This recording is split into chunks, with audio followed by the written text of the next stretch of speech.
10:37 de la mañana y momento de hablar de un tema que tiene o que está mejor en la agenda de los colombianos y tiene que ver con la ponencia hoy de la ley de sometimiento que será radicada ante el Congreso de la República. Y esta ponencia o esta radicación de la ponencia se da en medio de un contexto en el que tenemos la masacre de 4 menores en el Putumayo y también el tema del cese al fuego en 4 departamentos de Colombia. Para hablar un poco de ese tema, de lo que está pasando y las sensaciones que hay, nos conectamos con Ariel Ávila, senador de la República. Senador Ávila, bienvenido a Caracol Ahora, ¿cómo ha estado? Bien, Julián, muy amable por su invitación y muy buenos días a todas las personas que nos ven y nos escuchan. A usted por acompañarnos. Senador, va a ser radicada esta ponencia en medio de un contexto muy preocupante para la paz. Estamos hablando del tema del cese al fuego a raíz de lo que pasó también en el Putumayo y todo este despliegue que ha tenido las disidencias en el sur de Colombia. ¿Cómo entender esa sensación? ¿Qué piensa usted? Mire, básicamente dos o tres reacciones rápidas. El tema del cese al fuego con el autodenominado Estado Mayor Central ha salido muy mal. Lo que hoy se ve, avisoran son tres escenarios. Un primer escenario es se negocia en medio del conflicto con todos los grupos. El segundo escenario, que es el que yo estoy recomendando, es intentar avanzar en un cese al fuego con el ELN y con todos los demás, que se negocie en medio del conflicto a pesar de los riesgos. O el tercer escenario, se insiste en un cese al fuego multilateral que yo creo que va a ser difícil de consolidar, más aún cuando estamos a 5 meses de las elecciones locales del 29 de octubre. Segundo contexto, esta ley tiene que ser entendida la necesidad como la patica que le falta al marco jurídico para la paz total, pero esto es una moneda con dos caras. La cara de la zanahoria, que es esto, el sometimiento de organizaciones criminales, y la cara de la seguridad, que es que si el gobierno no aprieta, no se enfoca en los grupos criminales, pues va a ser muy difícil, pero una no contradice la otra. Yo espero que el plan Ayacucho comience a dar importantes resultados para el gobierno nacional y para las fuerzas militares. Y lo tercero es, yo creo que, digamos, esta ley de sometimiento, de sujeción, es más un debate que hay en el actual desconocimiento que un reto jurídico. Esto se respeta, está anclado a la justicia ordinaria, no hay reconocimiento político, no hay ningún tipo de tribunal transicional ni nada por el estilo. Es básicamente llevar lo que ya existe de forma individual, que es el principio de oportunidad, a un sometimiento colectivo. Claro, aún así hay muchas personas, sobre todo a raíz de esa ponencia, que dicen, pero es inaceptable que se esté pensando en esta erradicación cuando estamos viendo todo lo que está pasando en el sur de Colombia. Hay que responder también, senador. No, pues lo que se responde es que hay que apretar militarmente, y es lo que nosotros hemos dicho. Vuelvo y repito, la paz total tiene dos caras: la cara de la zanahoria, que es este marco jurídico, y la cara del garrote, que es donde el gobierno del presidente Petro no ha tenido buenos resultados y que nosotros estamos pidiendo que se den estos resultados militares contra ese tipo de organizaciones criminales. Pero no hay una contradicción entre buscar sometimiento a la justicia y apretar militarmente. De hecho, es al revés. Si se aprieta militarmente, seguramente vendrá el sometimiento. Y si viene el sometimiento, 20.000, 18.000 personas saldrán del contexto de la guerra, y esto pues aliviará la situación humanitaria en muchos territorios. Usted menciona dos palabras muy importantes: mano fuerte, apretar militarmente.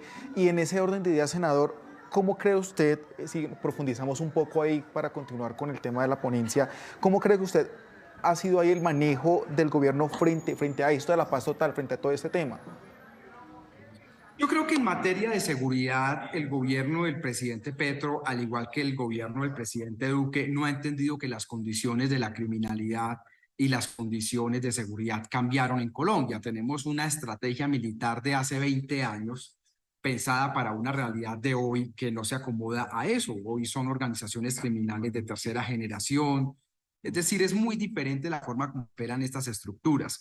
Y lo que nosotros estamos pidiendo es que la nueva estrategia de las fuerzas militares se acomode a esa realidad. Le pongo este ejemplo. Yo he recomendado que en lugar de que podemos tener fuerzas de tarea territoriales, pero hay que tener fuerzas de tarea para cada organización criminal, sin importar en qué parte del territorio opera. Ese nivel de especialización es lo que se ha utilizado en otros países donde tienen estructuras criminales pesadas. Entonces yo creo que hay que avanzar hacia una realidad, es entender que la situación de la violencia cambió y que por ende la estrategia hay que cambiarla. Y que además que para negociar se necesitan dos partes dispuestas. El gobierno la ha puesto, pero vemos que, por ejemplo, en este caso las disidencias, al parecer, no están en la posición de dialogar, de sentarse a la mesa y decir, venga, si queremos estar en este caso, o en el caso de la ley de sometimiento, de pronto estar frente a la ley de sometimiento. Nosotros, y esto es un tema importante, nosotros queremos desde el Congreso entregarle al presidente y al gobierno el marco jurídico completo de la paz total, pero también decirle al gobierno que tiene que apretar militarmente y que aquí no estamos pues hablando con angelitos, ositos cariñositos, sino que estos son con bandidos y eso se entiende militarmente.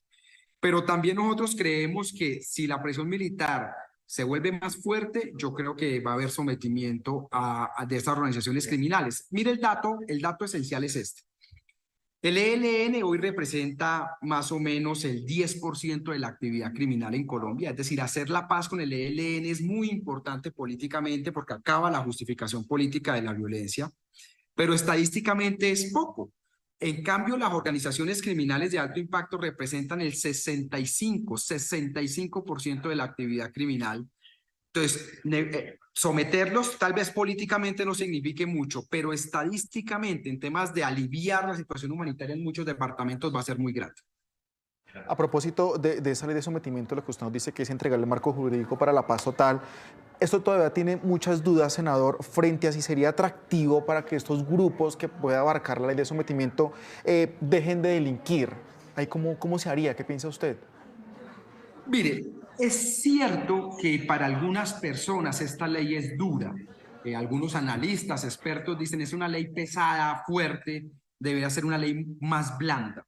Sin embargo, esta es una ley que recoge aprendizajes del pasado, de lo de justicia y paz que se hizo en el gobierno Uribe para los paramilitares, del sometimiento del ERPAC en los Llanos Orientales en 2011. Entonces es una ley que ha aprendido, como cualquier ser humano tiene que aprender de lo que le pase en su vida. Aquí está aprendiendo esa ley. Pero yo creo que es lo suficientemente benevolente para que las organizaciones criminales se sometan. Esta ley van a ser dormida si nace, que yo espero que el Congreso la apruebe. Y el otro año comenzaremos a ver los resultados cuando se comience a apretar militarmente a estas organizaciones criminales. ¿Esos serían algunos de los desafíos más grandes o cuáles considera que son los más grandes que tiene esta ley de sometimiento? No, yo creo que vamos a tener como 2 o 3 grandes desafíos. La gente que comience a contar la verdad, a ayudar a desmantelar organizaciones criminales, hay que protegerle la vida. Entonces esto va a requerir unos sistemas de protección en cárcel para que esta gente no se vea afectada. Un segundo tema, obviamente, la persecución de bienes, para que se entreguen todos los bienes. Y obviamente lo tercero, pues es lograr que las organizaciones criminales se sometan, digamos, que vean esta ley atractiva. Así que nosotros tenemos fe. Pero vuelvo y repito, esta es una ley que aprende y que aprendió de los errores del pasado y por eso la hemos creado de esta forma. Incluso muchos dicen también que la puede tener difícil porque digamos que el gobierno ha perdido un poco de mayorías en el Congreso. Sí, no, esta ley y todas las de iniciativa del gobierno están en una situación muy complicada, demasiado complicada, porque no hay básicamente unas mayorías estables. El gobierno tampoco ha construido unas mayorías estables o reconstruido después de la crisis y es posible que se hunda esto y muchas otras, la reforma laboral, la salud, pensional, humanización, todas las demás. Es decir, la situación está muy compleja. De hecho, hay una parálisis del Congreso el último mes y medio, que no se ha podido superar. Senador, quiero regresar un poco al tema con el que iniciamos esta entrevista a propósito de la ponencia de la ley de sometimiento y es también esa polémica que hay sobre la carta del comisionado de paz, alias Iván Mordisco. Digamos que muchos la tildan de muy suave, de muy tibia frente a la situación que sucedió el fin de semana. Mire, yo creo que como le decía al principio, hay 3 escenarios.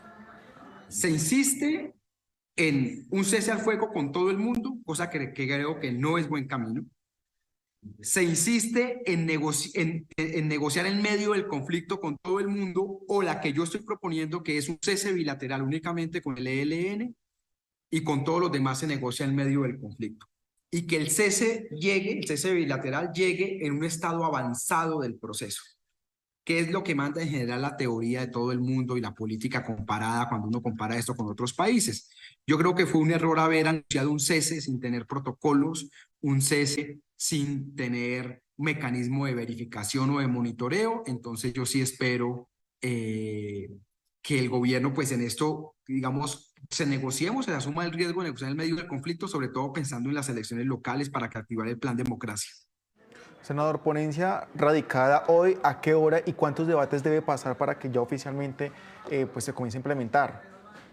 Esta es una ley ordinaria, entonces esto requiere 4 debates. Comisión primera de Senado, que nosotros aspiramos a que se dé la próxima semana, plenaria de Senado, comisión primera de Cámara y plenaria de Cámara. En el mejor de los casos, yo creo que vamos a tener comisión y plenaria de Senado este periodo y además que después del 20 de julio.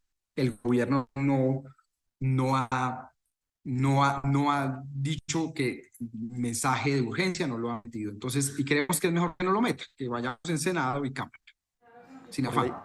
Sí, señor, por ley ordinaria. Pues, senador, muchísimas gracias por haber estado aquí en Caracol ahora hablando de este tema de la erradicación de la ponencia, de la ley de sometimiento y también pues el panorama y sus opiniones frente a lo que sucedió el fin de semana con esta masacre en el Putumayo y también pues el tema del cese al fuego. Muchísimas gracias y que tenga buen día.